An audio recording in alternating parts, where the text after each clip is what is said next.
Welcome back, guys, to the latest and greatest episode of Terrible Town Tuesday. I am your host, SimFBallCritic, live from the still basement, still recovering from whatever cold or whatever I had. As you can still hear, my voice is still a little out of whack. It's coming back. You may hear it crack here and there when I try to speak up and speak loud. But we're on our way back. I'm going to apologize in advance. You may hear me do a couple, you may hear me cough here and there. I will be taking a sip of water. Almost back, guys, almost back. But I'm going to try to keep it light as far as me talking loud and talking too much. We'll get through this content. We'll open it up for phone calls, and we'll get right to it. And as you guys can see, man, let me announce that early. Area code 619-924-0818. Again, I repeat, 619-924-0818. For those of you guys who are watching, phone number is right there on the screen. So definitely feel free, man, to call in tonight. Give me a piece of your mind. Let me know what your thoughts are, what you want to hear from, what you hate, what you love, etc., etc. But first and foremost, like we do each and every week, guys, let's say hello to the early commenters. First up, looks like we have Aaron Morris, Rel Fax, Crazy Ron Gaiman, Mark Cunningham. Hello, Lanisha. The lovely Lanisha in the building. And I think I also saw, Angie, aka Baby Steeler. We're going to say hello to our lovely ladies first and foremost, guys. Lay out the red carpet. Treat them with care. Make sure they know you're here for them. We love our lady listeners, our lady fan base. And no, they're not just ladies. They know their football.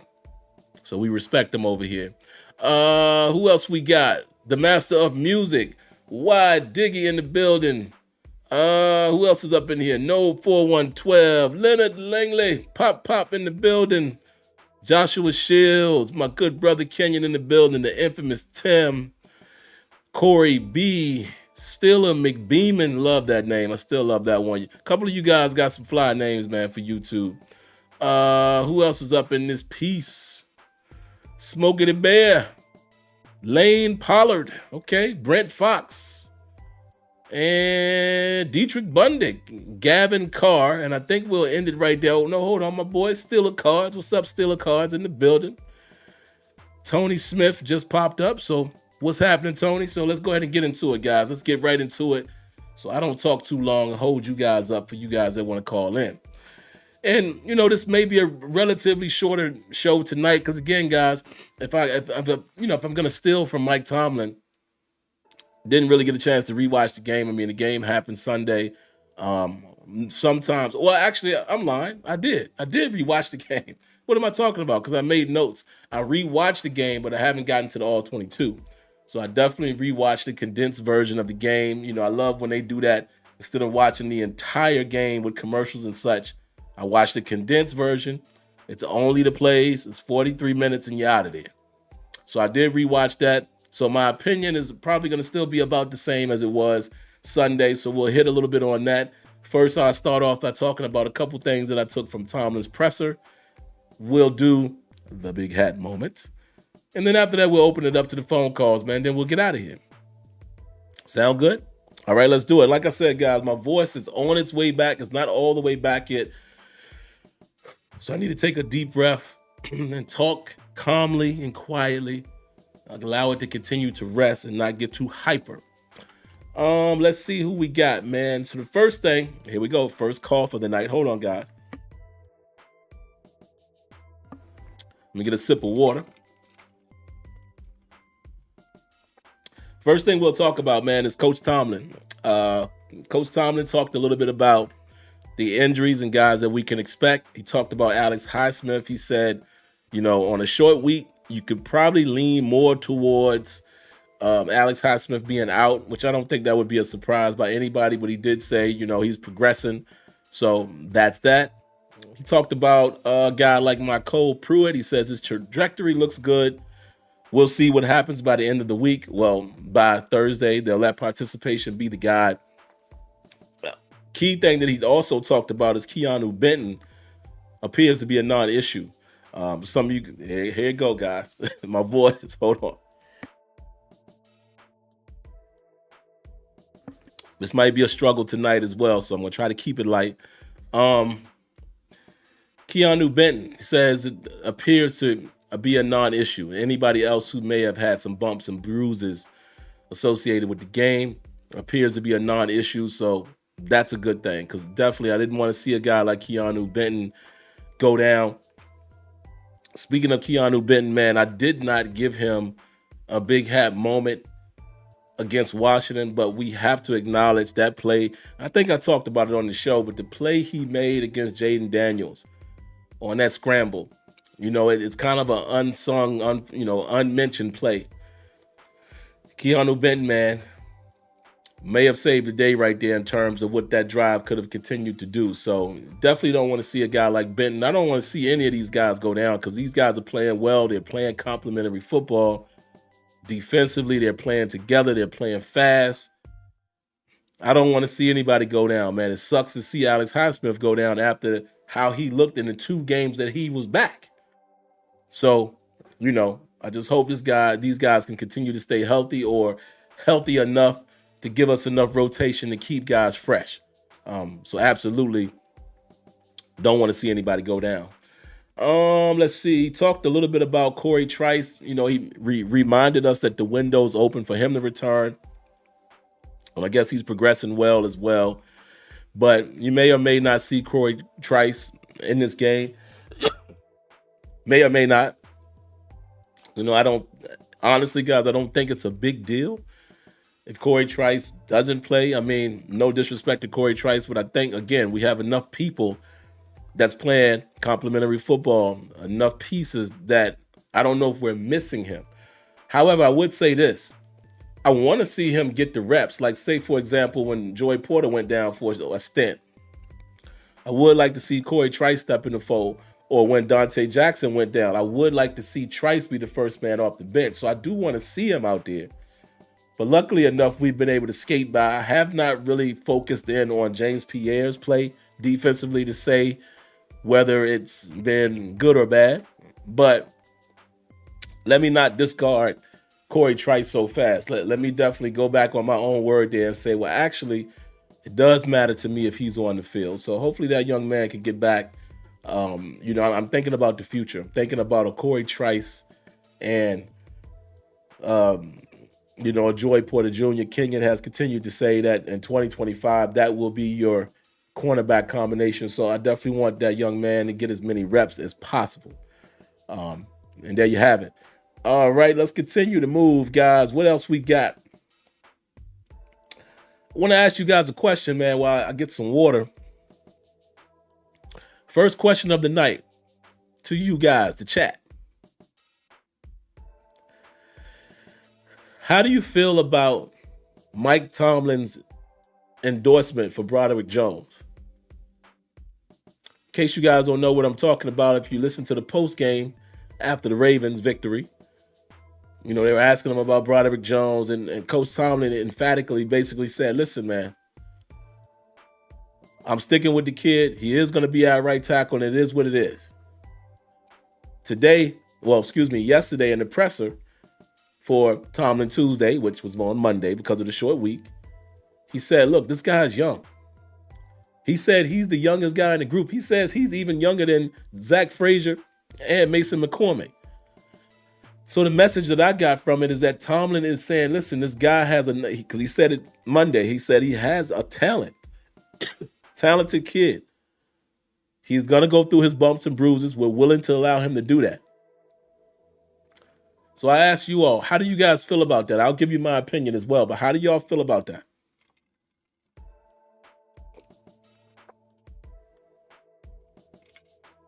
Let me see what you guys got. Will.i.am says he likes it. Why Diggy says, as a fan, I want him to take a look at Anderson. Okay, that's fair. Let's see. Steely McBeeman says, was that Steely McBeeman? Yeah, he says, I'm cool with it. Mean it's only Year two, we got to give them time to develop. That's true. That is true. The infamous Tim said he likes it as well. He says, I think people are way too down on Broderick. He's younger than our rookies, and he's oozing with talent. If he wasn't that good, would have sat him. We would have sat him. Yeah, he says we did that to Artie Burns and Jarvis Jones. That is an excellent point. It's an excellent point. That is an excellent point. Shout out to the infamous Tim. Mark Cunningham says, yeah, he doubled down on Broderick Jones. Yeah, he did. He did.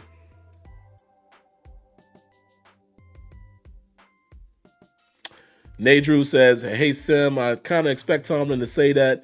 They drafted him knowing he's a work in progress, but no one else is behind Broderick. Another fair point. I mean, why Diggy said he would like to maybe see Anderson, but that is a good argument right there. Malvo says, terrible. I don't like it at all. Okay. You care to add any more context to that, Malvo? I'm just asking why you think it's terrible. I just want to hear your thoughts. I'm not questioning what you have to say. I just want to hear a little more. Oh, wait, hold on. You said he isn't he only playing because he lost player this year? What's his name? The rookie. Huh? Isn't he only playing because... Oh, you're talking about Faltanu. Okay. So you're saying that because Faltanu took his job over, then you don't like Tomlin at least sticking with Broderick Jones, or at least showing this guy a bolt of confidence. And that's all I'm saying. And I'll give you my point right there. And I think one of you guys already addressed it. Here's the thing, guys. Take football out of the equation. Obviously, we're talking about football, but just take football out of it. That's a leader of men, ladies and gentlemen. It's a coach.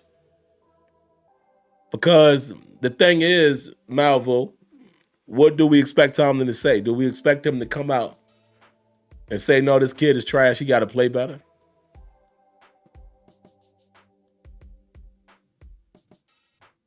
So, and I'm not saying you're accusing him for that, but I'm just saying, I've been kind of seeing it circulate, online. And I've been critical of Broderick Jones as well, but I go week to week with Broderick Jones. Broderick Jones this week is closer to being number 77. I'm going to give him Thursday and see what happens. But I'm definitely not in favor of him dumping on him or sitting him down. Let him play, guys. I will say that about each and every rookie that the Steelers invest in terms of high-round picks. Let them play. That's the only way that you're going to find out what they are or what they are not. The days of just tucking somebody away on the roster, that's not today's football. Let them play. Let them learn on the job. And I don't think Broderick Jones is terrible. I do think he has a skill set. He's going to have to tap into it. Only he can be better. Because some of Broderick Jones stuff, if we're really being honest, is here. It's mental. With the penalties. You're going to get beat in the NFL. It doesn't matter what position you play in. You're going to get beat. You're going to give up a sack. You're going to give up a touchdown. If you're a defensive player. You're going to drop a pass. You're going to throw an interception as a quarterback. It's going to happen.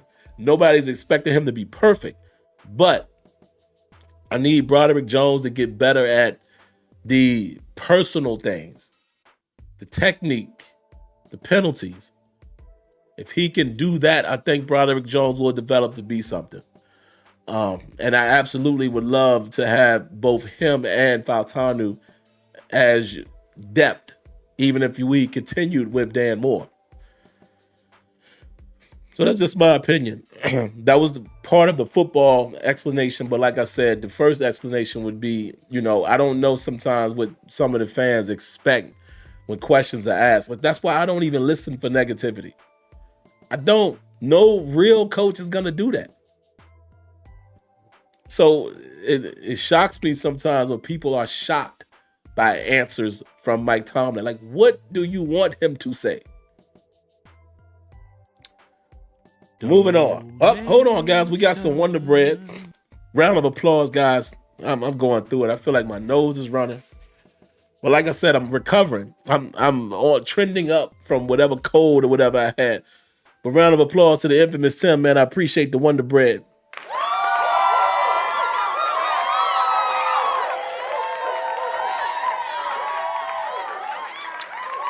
He says, we aren't like most teams. When we draft a player that's raw, we actually give them time to develop. Tomlin cares about pedigree. He'll coach the rest. Fair point. That has been our mentality. So, gotta roll with it. The next thing I wanted to talk about in terms of Mike Tomlin, speaking of the tackle position,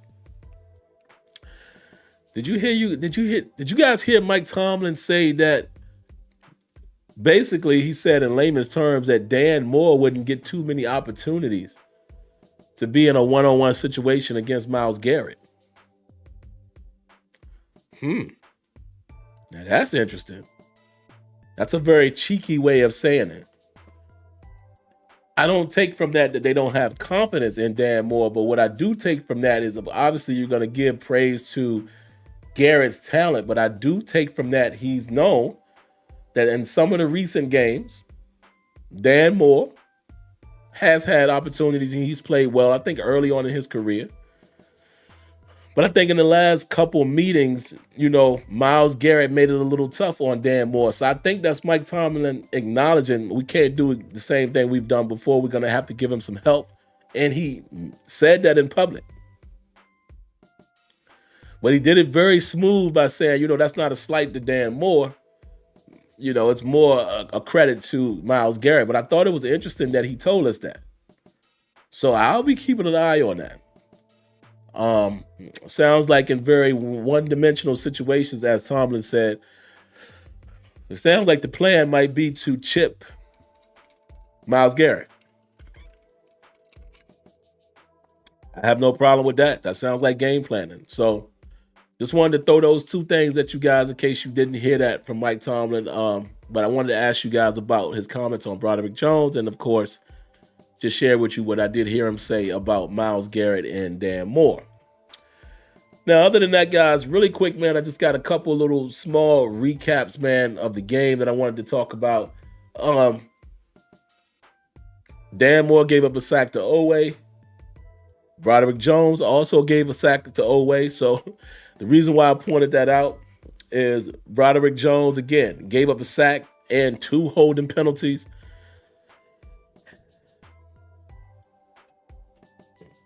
I'm trying not to do it, but I think I got to do it. So we're on a week-to-week basis. So as of tonight, I said I was going to wait until Thursday, but I'm not. I got to be fair.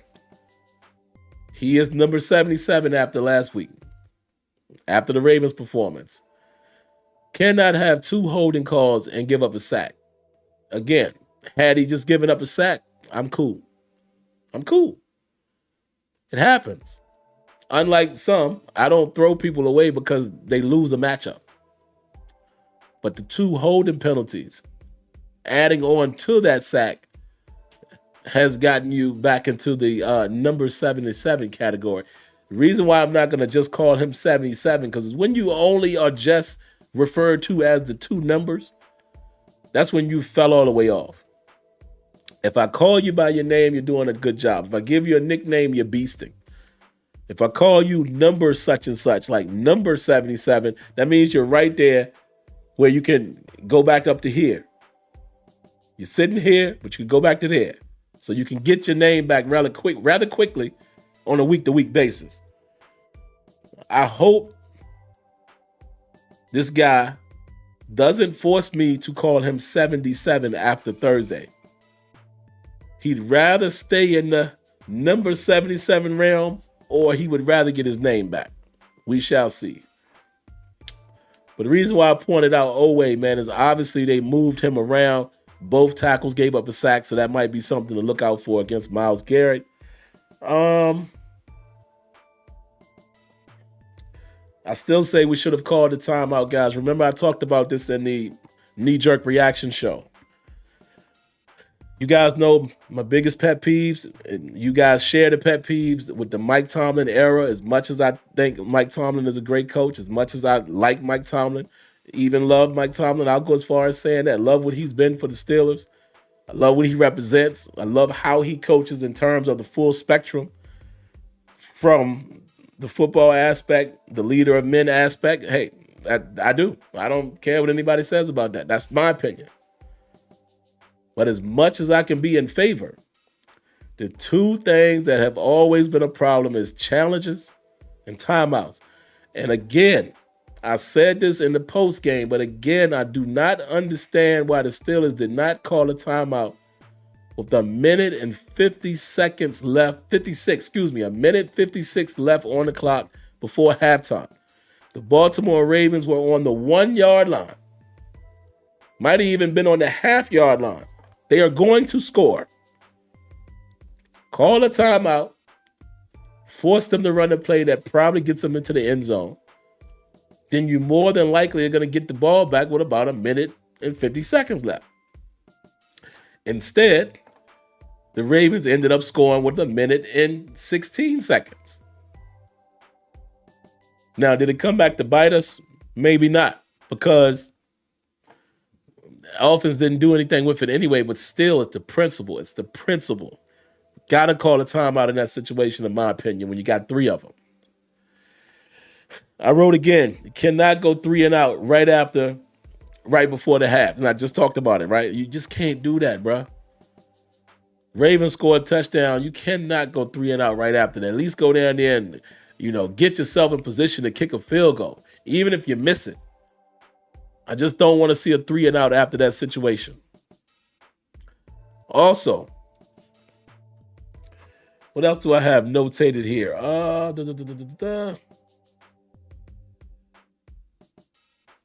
Steelers have to find a way to score a touchdown off of the likely fumble.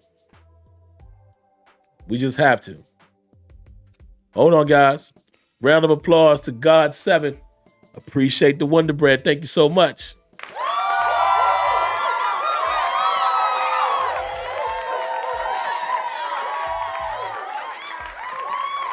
Yeah. Steelers have to find a way to score touchdown after the likely fumble. Right after that, Steelers have to find a way to score a touchdown after the hit downfield to George Pickens. We're in the red zone on both of these situations. You got to find a way to score touchdowns. We were in the red zone like 5 times, if I'm not mistaken. No touchdowns. Next thing I notated, man, we could have put the game away after Najee runs to the 6-yard line with 11 minutes and 6 seconds left in the fourth quarter. Once again, no touchdown. If we have aspirations to be a playoff team, not just somebody getting to the playoff, but playoff team, guys, I know you have off games. I know. I give full credit to the opponent. Shout outs to the Ravens. They are a heck of a team. But we cannot not score a touchdown. Now, if you get into the red zone 5 times, can you get at least 2 of them? You ain't even got to be 50%. Can you get 2? Can you come away with 14 points from 5 attempts in the red zone? So imagine if you do that, right? You get into the red zone, let's say 5 times, you score 14. Let's say the other 3, you kick field goals. Can anybody tally that score up for me? Go ahead, add it up.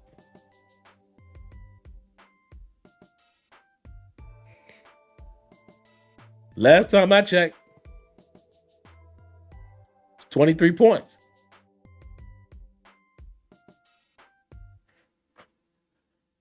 I mean, Malvo is saying no one was open.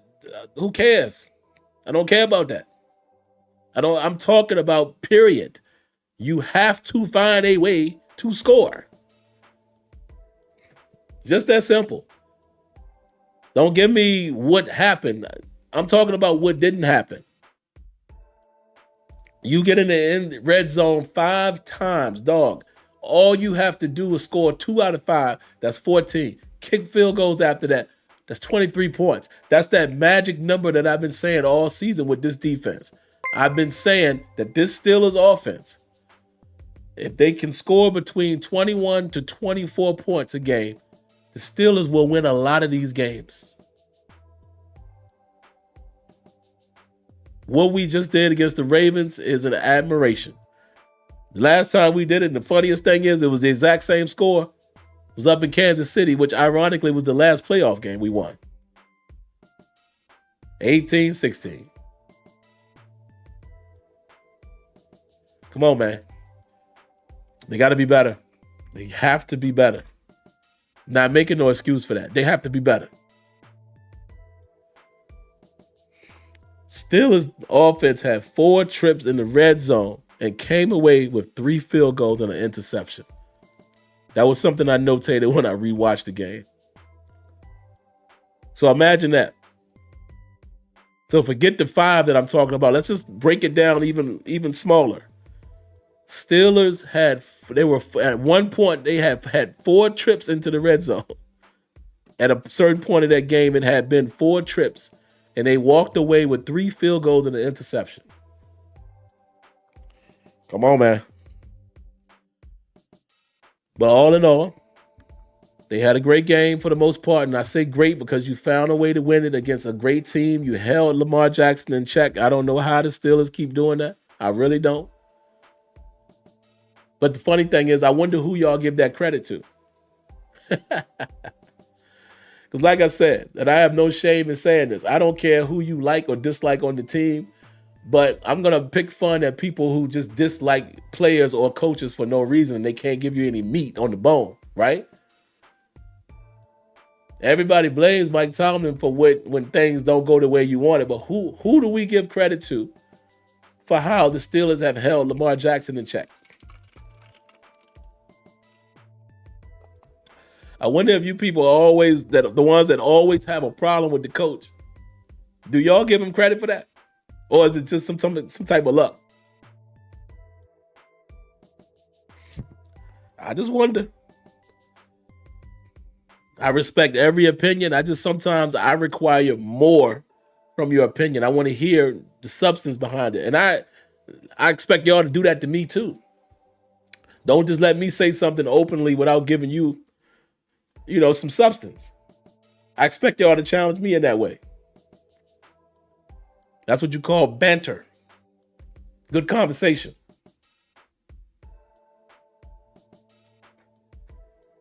Yeah, it's weird, man. I don't know how we do that to Lamar, but masterful job. And let me say this too, man, before I even dive into it, because I don't know if I'm going to do a pregame show or not. I don't know. Maybe if I get a chance tomorrow, but the game is Thursday. Let me just throw this out there before I get to the big hat moment and then to the phone calls. Stop calling this Browns game a trap game, please. Stop doing that, fans. It's the NFL. It is the division. The same Browns team beat the Baltimore Ravens. The Cleveland Browns has a solid defense. Whether or not they're going to perform, it's a different question. I'm just saying, on paper. Cleveland Browns still got Nick Chubb. What if they get the run game going? Now, Jameis Winston, y'all know I like Jameis at overall because, the nose. But I would like for us to force Jameis Winston to beat us. Because Jameis is prone to give you the ball. But stop acting like there's no possible way that the Steelers could lose a game in Cleveland on the road off a short week versus a divisional opponent. Like I hate when fans do that. You guys have bigger expectations bigger expectations than even the coaching staff and the players. Players always say, listen, you can't underestimate no opponent. You can't. It's the same reason why every single year in the NCAA tournament, there's multiple upsets from no names. It's any given Sunday. That's how I watch the Steelers. Any given Sunday. I don't put no game in the bank. That's why I'm so critical. I know some of y'all be like, dang, Sim, you got to loosen up. No. I'm week to week. That's why I hate doing predictions. I'm week to week, bro. Because the game is week to week. Some might win. Some might lose. That's how it goes. It's very rare to be like a Kansas City. Which, by the way, you saw what just happened to them. Yeah, now granted, it was a great team they played, but I'm just saying. Week to week, bro. Why, Diggy, man? Appreciate the Wonder Bread.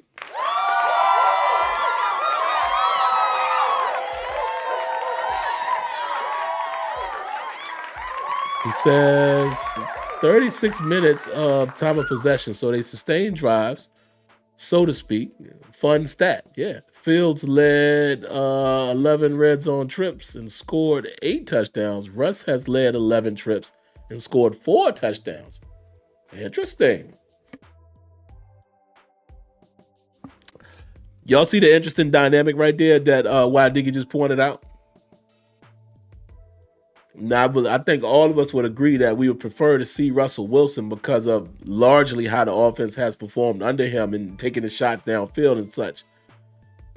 But what Y Diggy just pointed out is something I pointed out when we went to Russ. I told you what we would lose is that threat of the run in the red zone, especially from the quarterback. Remember how many touchdowns Justin Fields had with his legs. See, it's give and take, and that's a living proof of why you just can't say, no, you must go with this guy and must go with that guy. The Steelers legitimately had 2 decent options at quarterback. They're going to get one from something from this guy and something else from that guy.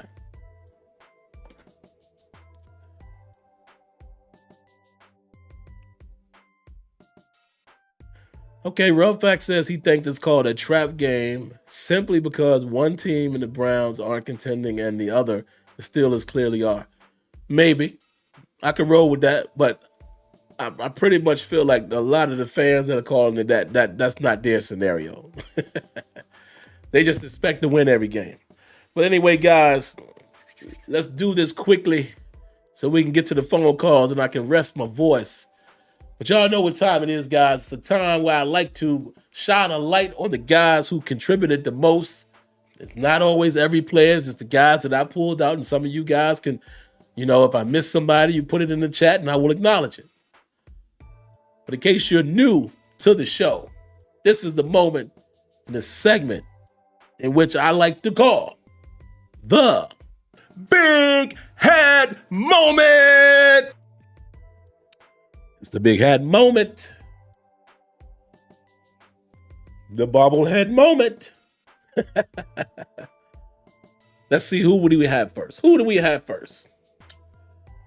First up, I'm going to give a lighter version of the Big Hat moment because of totality, not necessarily just this game. But the first person that I'll give the slightest big hat in the tip of the big hat, George Pickens. Round of applause to George Pickens.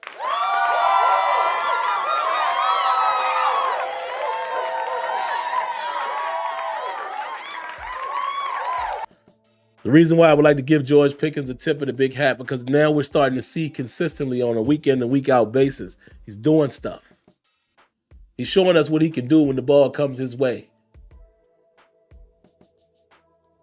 Another game where he was impactful. But specifically, the reason why I'm giving him the big hat moment, the deep ball down the sideline, but how he tapped into some type of veteran trick of the trade, and he didn't show his hands until the ball was right there. And it gave the defender no chance to make a play. Again, George Pickens is one of the smoothest catchers of the ball that I have seen watching football. He makes it look so easy. He's always in control, and it looks effortless every time. So George Pickens gets a quick tip of the big hat. Next up, trying to see what the order I wanted to go in.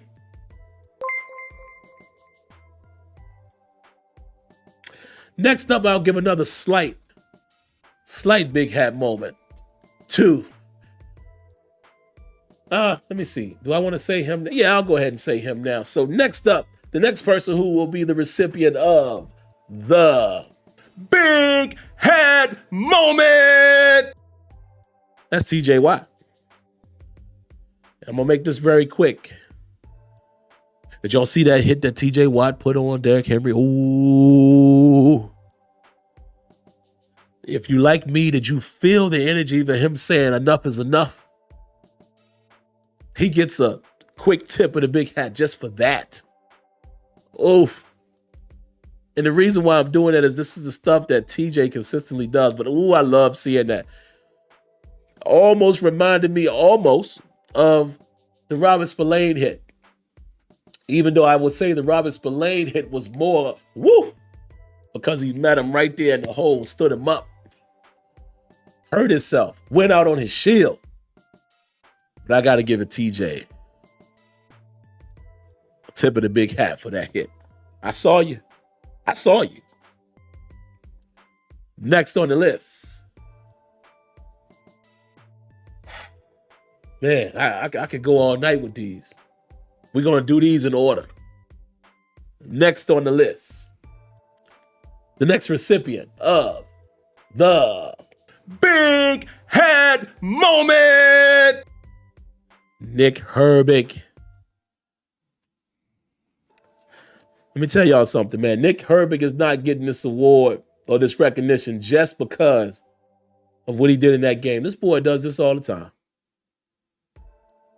Nick Herbig is consistent when he's on the field. But the boy forces a fumble in the second play of the game. I mean, you talking about getting it going. Nick Herbig set the tone in Steelers Ravens.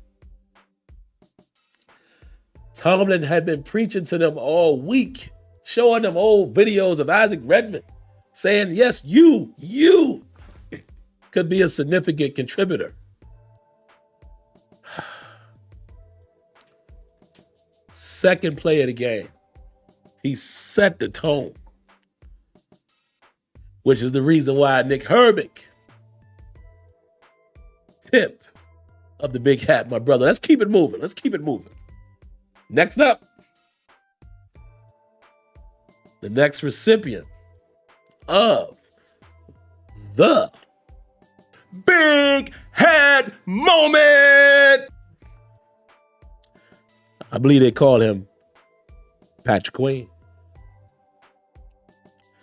I remember earlier in the season, do y'all remember when I was calling him Patrick Princess?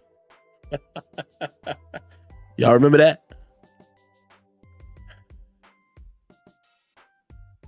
I was calling him Patrick Princess because he wasn't living up to it.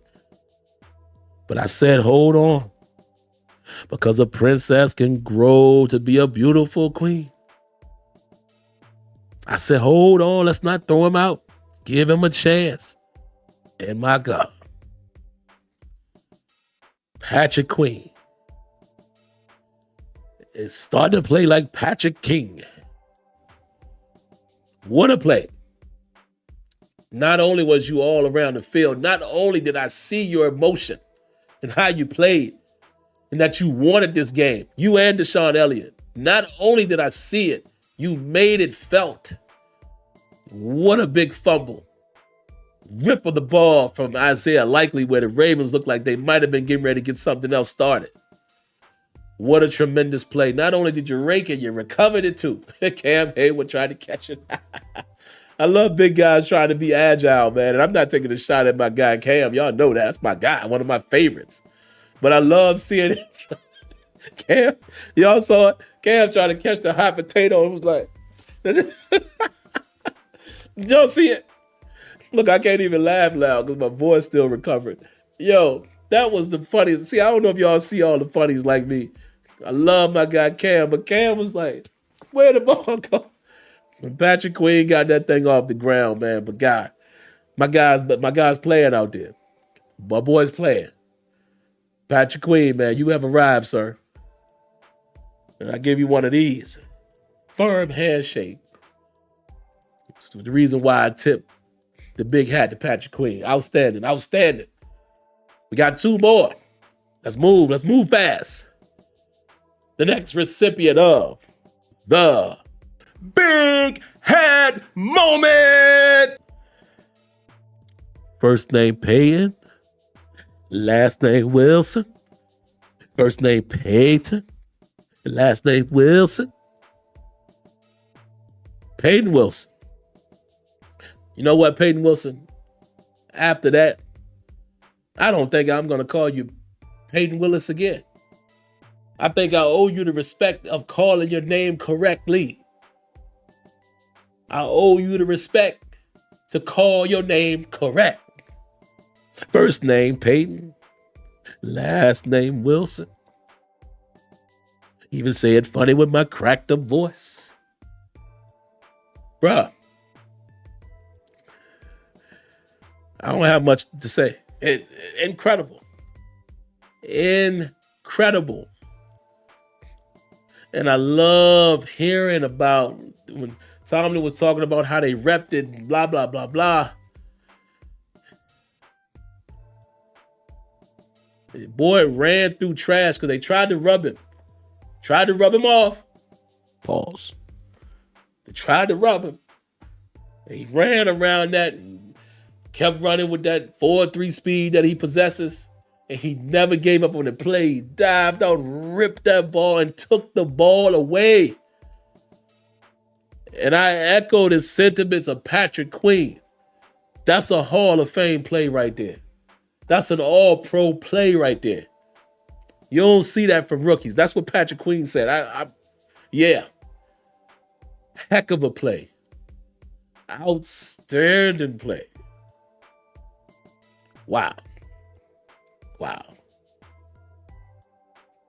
Payton Wilson, you, my friend, get a tip of the big hat. And last but not least, can't go without saying it to this guy, who in this particular game might get the biggest hat. So the last recipient of the biggest Big Head Moment, Chris Boswell. Y'all see the title. Y'all see the thumbnail. What I say in the title, Chris Boswell is the unsung killer bee. That's all. That's all I got. I ain't got to be too fancy with it. Chris Boswell, 18. Baltimore Ravens, 16. King of Boz, Wizard of Boz, whatever y'all want to call him. Mr. Boombastic. Sir, you get a tip of the big hat with both hands. So let me move on, guys, but I definitely thank y'all for allowing me to entertain you with the Big Head Moment. I appreciate y'all. Let's get to these phone calls, man. Let's see what we got on the time check, man. We had about 44 minutes. Okay. Let's see who we got in the queue. Got any calls in there? Oh, we got a whole bunch of calls in here. My bad. Y'all should have told me to hurry up. Y'all really should have told me to hurry up because, bruh, we have 1, 2, 3, 4, 5, 6, 7, 8, 9, 10. It ain't gonna happen. It's 10 calls in the queue. I might answer 4 or 5 of them.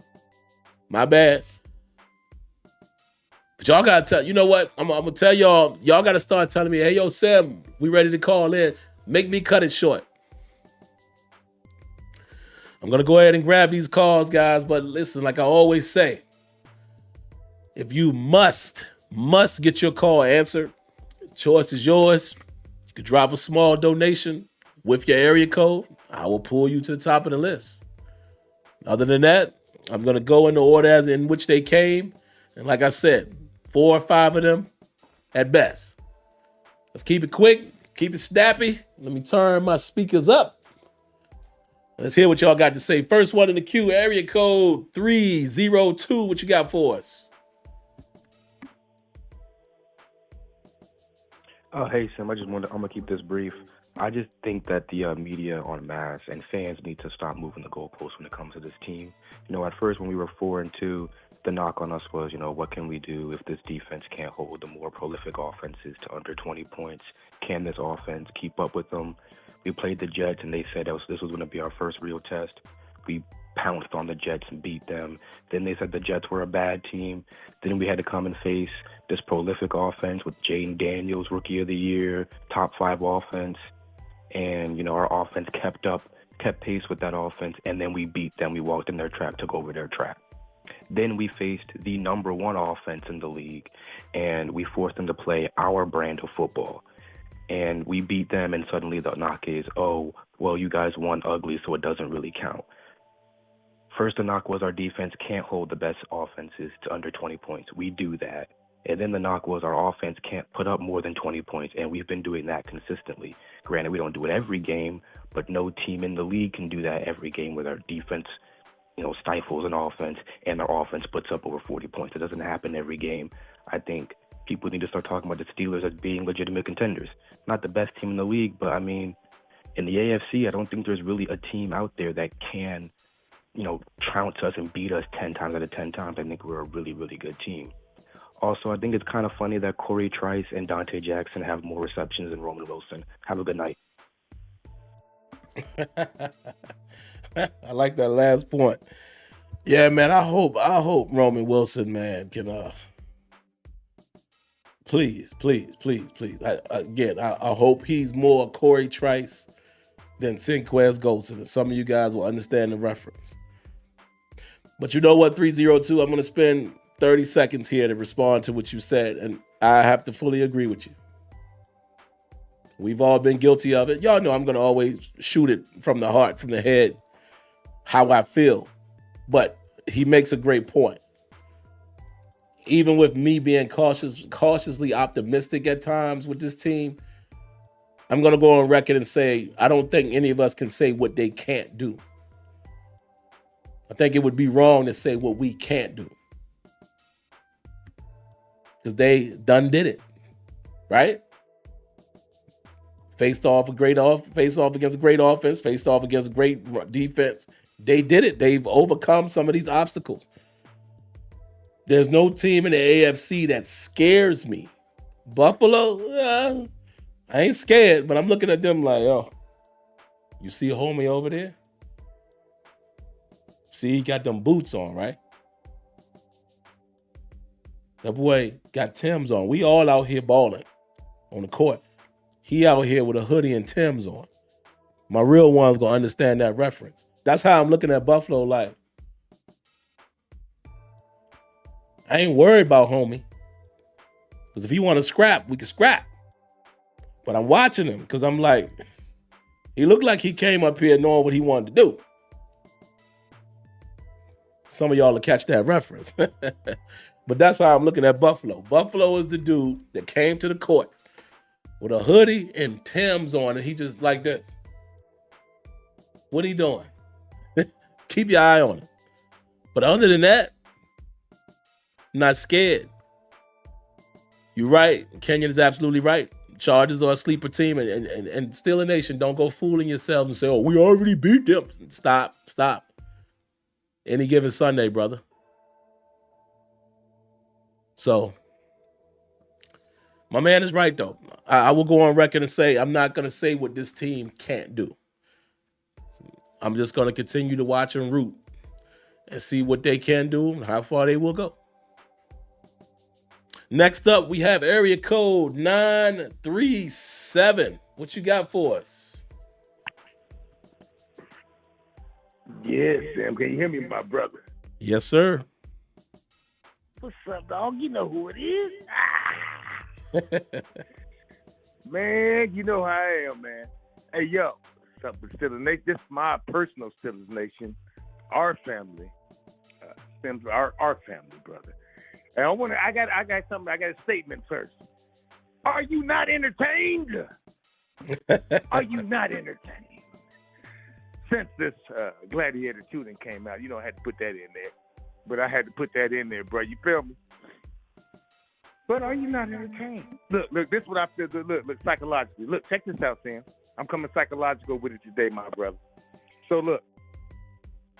We as the Steelers, fans in 70s for me, probably 80s for you, 90s, early 90s, whatever. We're in the inside looking out. And we're critical. Of course I'm critical. We're hard on our Steelers. That's how we are. That's how Steelers fans are. I'm like that. I'm still like that. I learned to, But the thing is, check this out. I'm about to tell y'all a story. Check this out. I'm about to tell y'all a quick little story, man. I ain't going to be long, Sam. I know I ain't the last caller. But check it out, man. Literally about 2 weeks ago, I'm up at the store at the gas station, man. I talk real talk. And this cat, he draped in Ravens gear. Looking dope. His Ravens gear was fly. I said, what's up, man? He old school cat. Probably had about 4 years on me. I said, what's up, man? He said, what's up? And I pulled out. I didn't have no Steelers gear on, so I pulled out my wallet out my back pocket, which is a Steelers wallet. Nigga, I didn't keep my money in Steelers. Oh, my God. What I just say? My bad. I'm just being me. Just live on, brother. You good? But listen what he said, Sam. Check this out, my brother. He said, man, he paused for a minute. He said, man, I'm going to tell you the truth. I'm scared of the Steelers. He said this 2 weeks ago, Sam. I ain't lying to you, bro. 2 weeks ago. I'm like, I didn't look at it like that. I'm worried about the Ravens. I told him, I said, I'm worried about y'all, right? This is a real conversation. My point is, we don't see how the other teams look at us. They worried about us, Sam. I think they are. We do have a powerful defense. See, we're critical. Of course you're critical. It's like somebody in your family that's a star or whatever. And they don't seem all that to you. I know somebody, that's connected to the family that's the mayor of the city. But he ain't all that to me. But he's the mayor of the city. I'm just saying, for example. So we don't understand. Sometimes I don't think we are good this year, brother. That's my point. We are good. Well, our defense is stout. Russ will bring some things. They're going to mix it up. And I'm going to tell you, Mike Tomlin being a brother from my generation, and you say, generational things do matter because we think the same because we came from that generation. Mike Tomlin is saving some things. He's saving, so when we get in them playoffs, he's going to break loose with some things. You notice Mike Williams didn't get that many pass attempts and such and things like that. We're saving some things that you have to because of injuries and things of that nature. So we're saving some things because everybody studies film, right? So sometimes you have to save some things, man, and don't let them see everything. You feel me? And man, I know I can't be long, Sam. I ain't the last caller. I love being the last caller, but I can't be this time. But anything else I'm gonna say? Oh, I'll comment on Broderick. I'm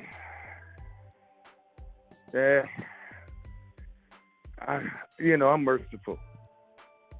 I'll give him some time, man. And yeah, 1 week he looked like 77, 1 week he looked like Broderick. I know, I get it, bro. I agree with you on that. But I'll be merciful because he's a young man. But we drafted him first round for a reason. So hopefully he'll, get to that point, man. But I guess I'll let it go, man. Let me see. Yeah. And we be the number one offense. Now, let me say this is the last thing I got to say, Sam. I know I got to go. Do anybody understand that the Ravens was number one? We talking about the Chiefs? What Chiefs? The Ravens number one in our division. Number one in all offense. I think one they was in one before. You know what I mean? I'm just saying, man. We basically for right now at this point, this previous week, we beat the best, dog. We are more than we think. Is my point. That's why I said, are you not entertained? We on the outside. I'm hard on our Steelers too. And I think we actually really good. I think we at least gonna get one playoff win. I really think more than that, but I'm trying not to put the Lango glasses on. But that's what I think, Sam. And tell me what you think, man. You know I love y'all, man. Peace and love. Man, my man Johnny, appreciate the call. Like always. Gotta say this, guys. I like to let y'all chop it up, but we got to keep it shorter than that. You know, we love when Johnny calls, and I love when a lot of y'all call, but guys, we gotta.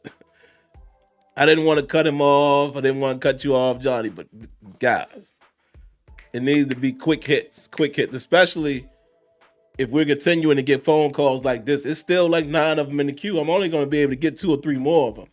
We got to keep it snappy. But I promise y'all, going forward, I'm going to have to do a better job with regulating. And I got something to say about Blog Talk, too, before we're done. Let me move on. But yeah, Johnny, I do think, I will say that I think the Steelers might have something in the clip, man. Surprised that I'm saying that, but they're looking like a team that could possibly do something. What is TBD? Next up, area code 973. What you got for us? What's good, Sim? You hear me? Yes, sir. Hey, I'm gonna make it real quick, Sim. Walk with me now.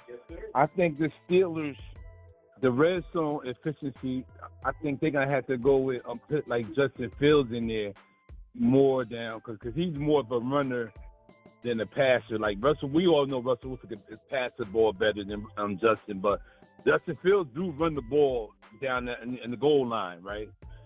And we're gonna have to insert Mike Williams more because Van Jefferson, Sim, he's not a number 2. He's not it. He's really not it. And with 3, Broderick Jones, he's still young. I'm gonna call him Broderick Jones. And then because I remember I was telling you before, like Steelers, he's really a left tackle. Like Kendrick Green and the other guy, the guard that's played for the Rams, Kevin Dotson. They played out their position, and now they go to other teams and become stars. So I'm gonna give them a pass on that. But our defense is good, Tim, with Corey Trice coming back. But I think we got to score more touchdowns, bring Justin Fields in, Mike Williams, and I think we can go from there. And I just want to know your opinion. You have a good night, brother. Man, appreciate the call. I can't disagree with you. Some people might say, will it get gimmicky if we keep bringing them in and you're tipping your hand? But I look at it like this. Do we know what Lamar Jackson is going to do when they get in the red zone?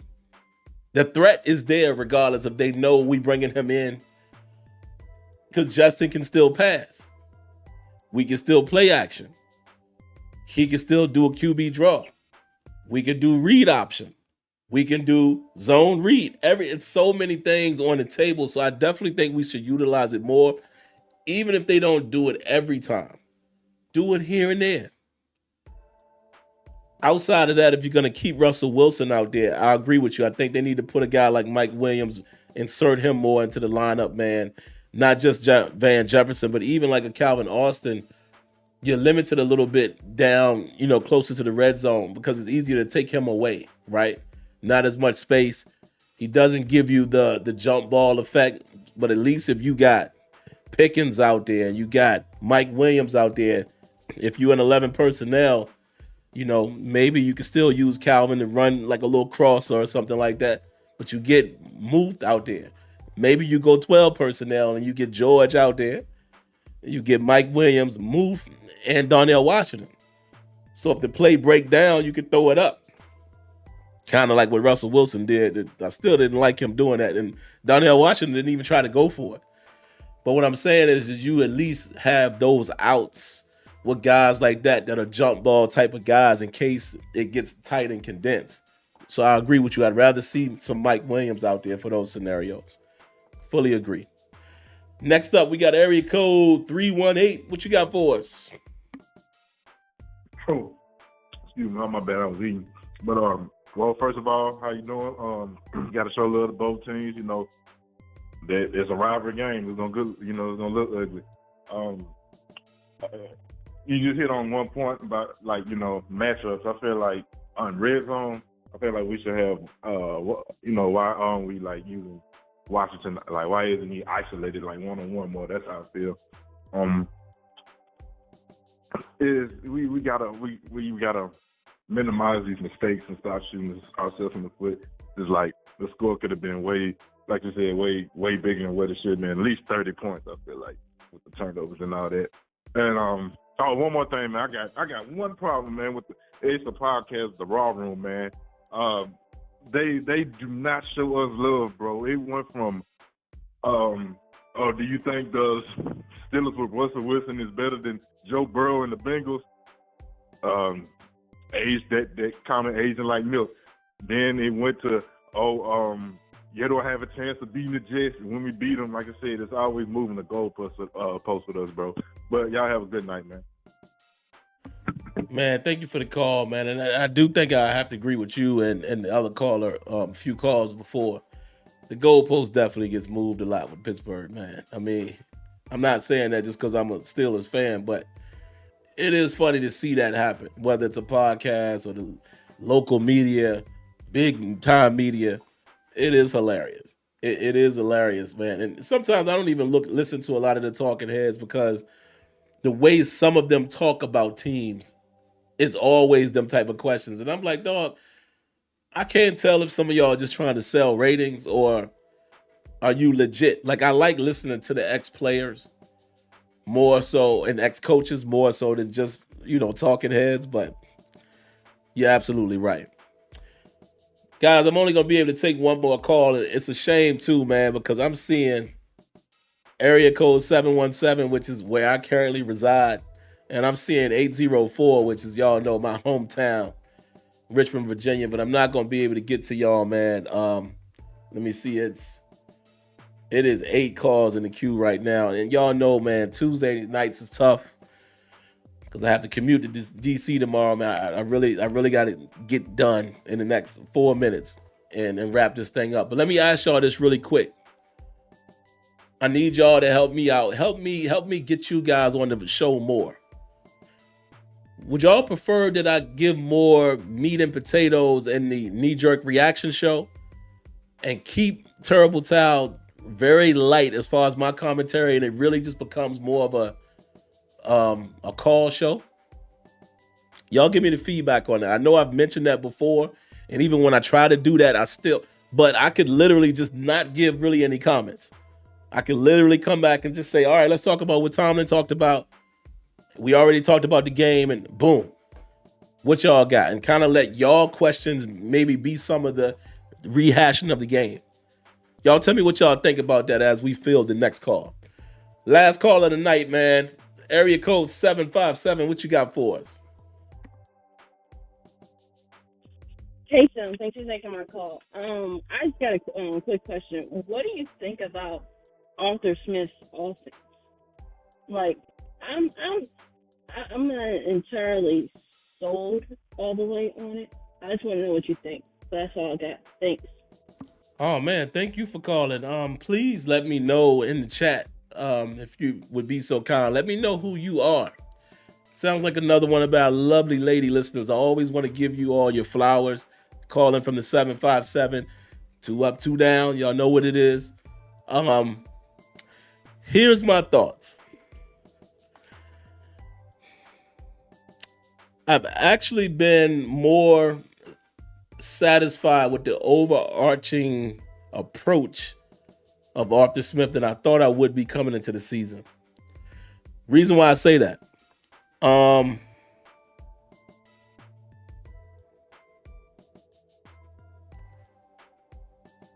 Is because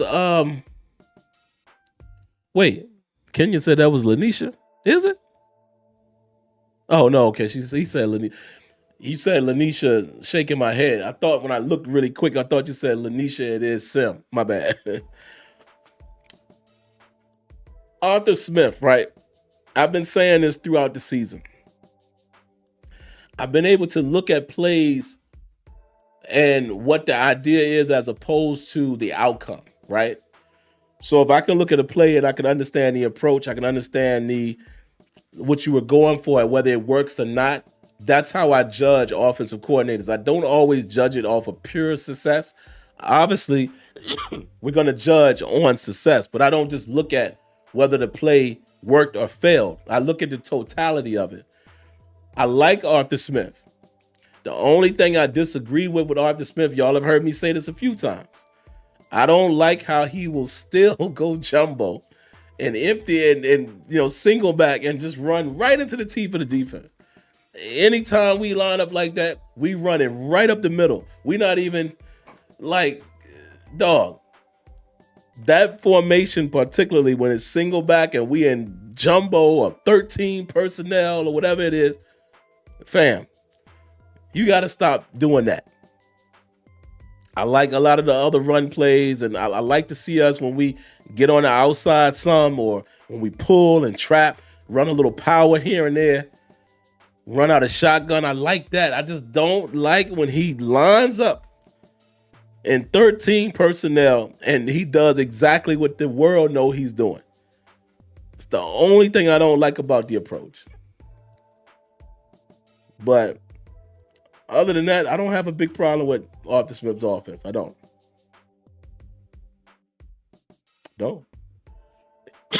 I don't. Excuse me, guys.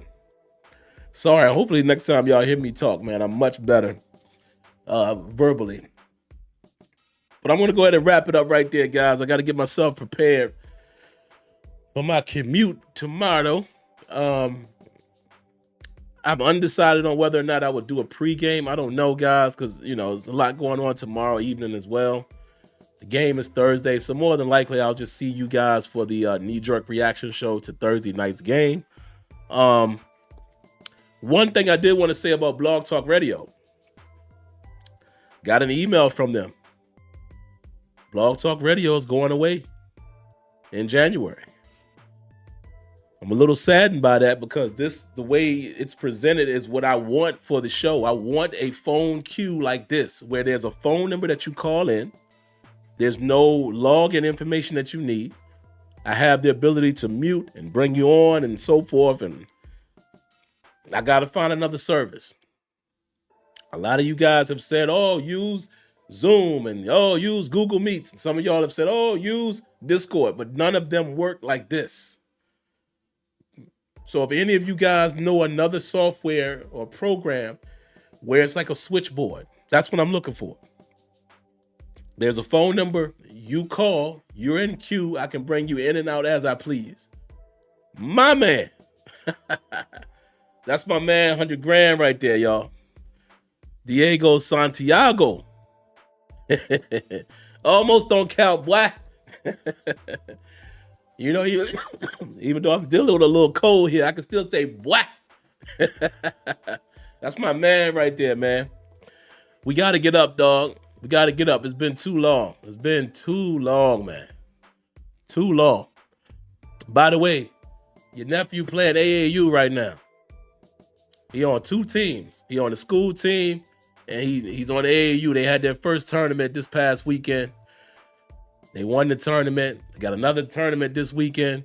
Got another tournament next weekend in Philly. The weekend after next. Yeah, you'd be proud of him since you was the basketball guy. But anyway, guys, let me get out of here, man. I gotta go. I gotta rest this voice. Hey, man, they doing it. Let's see what they do on Thursday. Don't be so upset, guys. I'm just saying, be real about it. It's any given Sunday. It's a divisional game. It's on the road. I think they have enough to get it done, but you never know. So hopefully after the game, we're talking about a dub. And if not, we'll talk about why they lost. But either way, guys, I'm going to go ahead and get out of here. I'm going to let y'all know to do this right here.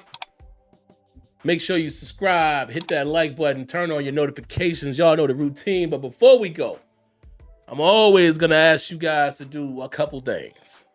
Stay safe. Stay healthy. God bless. Good night. Like always, thank y'all for tuning in. And I shall catch y'all in the next one. Peace.